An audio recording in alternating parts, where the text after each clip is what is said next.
Salut, moi c'est Adrien, alias Barbatronic sur les réseaux sociaux.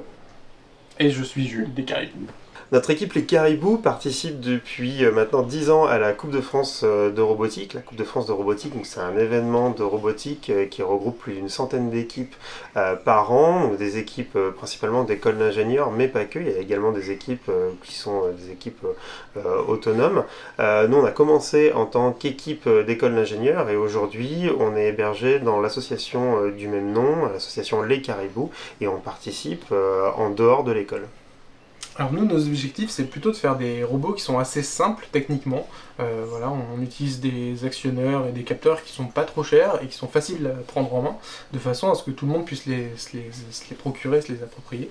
On essaie de partager la totalité de notre conception, qu'elle soit mécanique, électronique et notre programmation, avec les autres participants à la Coupe de France pour échanger un maximum avec tout le monde.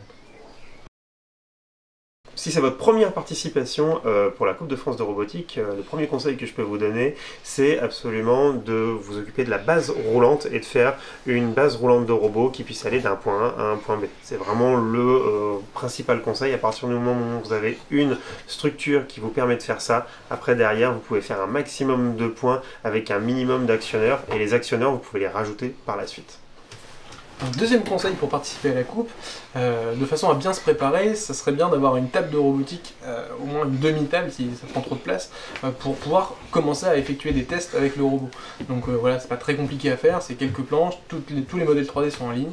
Donc, vous pouvez imprimer un petit vinyle avec une grille pour mesurer les déplacements et les positions du robot, et ça permet d'éviter pas mal d'erreurs le jour J. Le dernier conseil, c'est de partager et de poser des questions à d'autres participants pour, voilà, si jamais vous avez des doutes sur le règlement, si vous avez des doutes sur votre robot, vos choix techniques, ou si vous voulez en apprendre plus sur des logiciels ou des composants, etc. Et là, je peux vous conseiller d'aller voir le Discord de la coupe et de vous inscrire et puis de poser vos questions directement dedans. Combien ça coûte un robot? En fait, ça va vraiment dépendre de ce que vous voulez faire comme type de robot, mais dites-vous que si vraiment le budget sur un robot est un problème, en fait, on peut faire énormément de choses aujourd'hui avec un budget qui est très très réduit. Déjà, si vous avez des moyens de production, type une imprimante 3D à disposition, il y a déjà toutes les pièces mécaniques que vous pouvez faire pour pas très cher. Et ensuite, aujourd'hui, la partie électronique, qui est la deuxième partie qui va coûter un petit peu, aujourd'hui, il y a des solutions qui sont très peu onéreuses. Donc je sais qu'il y a une année où on a réussi à faire un robot pour moins de 200 €. C'était un robot qui a réussi à faire un certain nombre de points qui étaient clairement qu'on pouvait clairement améliorer, mais pour 200 €, on était capable de finir dans les 50 premiers et c'était complètement honorable. Donc avec des petites astuces, avec les bons choix techniques, on peut commencer avec un budget très réduit à réaliser pas mal de choses. L'idée, c'est aussi de capitaliser au fur et à mesure des années de plus en plus de matériel.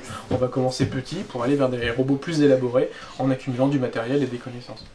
Et n'hésitez pas sur votre première participation, même si elle est très peu représentative du travail que vous allez pouvoir faire, de prendre des photos, de faire de la communication autour de ça et de vous en servir comme base pour pouvoir aller chercher l'année suivante des sponsors. Parce que c'est vraiment ça qui va vous permettre aussi d'avoir des budgets qui sont un petit peu plus élaborés et donc du coup, pareil, d'avoir du matériel et comme disait Jules, de pouvoir capitaliser par la suite.